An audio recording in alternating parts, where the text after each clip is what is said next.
എവിടെയായിരുന്നു? കടവുളെ പോലെ കാപ്പവൻ ഇവൻ എന്നും പറഞ്ഞ എന്റെ അരപ്പവന്റെ വളയം കൊണ്ട് പോയതാ. സത്യം പറ മനുഷ്യ, എവിടെയായിരുന്നു നിങ്ങള്? ഗോവ, ബോംബെ. അപ്പൊ കൂട്ടുകാരുടെ കറക്കവും കള്ളുകൂടിയും. എന്റെ ദൈവമേ, ഞാൻ ചിട്ടി പിടിച്ചുണ്ടാക്കിയ വളയാത്. എന്റെ പൊന്നു മനുഷ്യ, വെള്ളോടിയുടെ പേരിൽ നിങ്ങൾക്ക് ഈ നാട്ടിൽ എന്തോരം ചീത്തപ്പേരുണ്ടെന്ന് അറിയാവോ? എനിക്കറിയാം, ആവശ്യത്തിനുണ്ട്. നിങ്ങൾക്കൊരു കാര്യം അറിയോ? ഇന്നലെ കള്ളു കുടിച്ച് ബോധമില്ലാതെ ബാത്റൂമാന്ന് പറഞ്ഞ് ഫ്രിഡ്ജിനകത്ത് കയറിയിരുന്ന ഒരാൾ മൂത്രമൊഴിച്ചിരിക്കുന്നു. ആരാ? എന്റെ അച്ഛനാണോ? അല്ലാതെ ആര്? നിങ്ങൾക്കൊക്കെ എന്റെ അച്ഛനെ കണ്ടു പഠിച്ചൂടെ?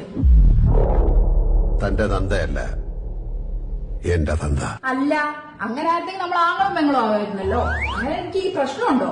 ഇതിപ്പോ എന്റെ ഭർത്താവായി പോയില്ലേ? എന്റെ ദൈവമേ. പോട്ടെ, ഞാൻ പുതിയൊരു ബിസിനസ് തുടങ്ങാൻ തീരുമാനിച്ചു. ആരാണ് ഈ പുതിയ ഫണ്ടേഴ്സ്? കുടുംബശ്രീ. അല്ലാതെ ആരാ? അല്ലാതെ ഇന്നാട്ടിലെ പെണ്ണുങ്ങൾക്ക് ലോൺ തരാനും മാത്രം ഇപ്പൊ ആരാ ഉള്ളത്?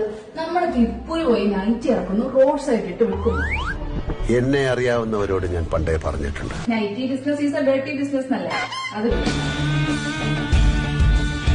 ഹലോ, എന്തേലും ഒന്ന് പറഞ്ഞിട്ടോ? നിങ്ങളുണ്ടോ ബിസിനസ്? ഈ പണി സ്റ്റീഫൻ ചെയ്യില്ല, നീയും ചെയ്യില്ല.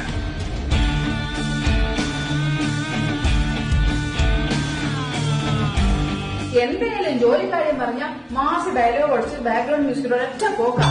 ഈ ഉച്ചയ്ക്ക് വാലിലൊന്ന് തീ പിടിച്ചിട്ട് പറഞ്ഞ ഉണ്ണാൻ വരുമല്ലോ, അപ്പൊ ഞാൻ പിടിച്ചോളാം. தாண்டவங்கள் தீ படிக்க வாலி போல வால் எடுக்க வீர சூர வேட்டையாட போற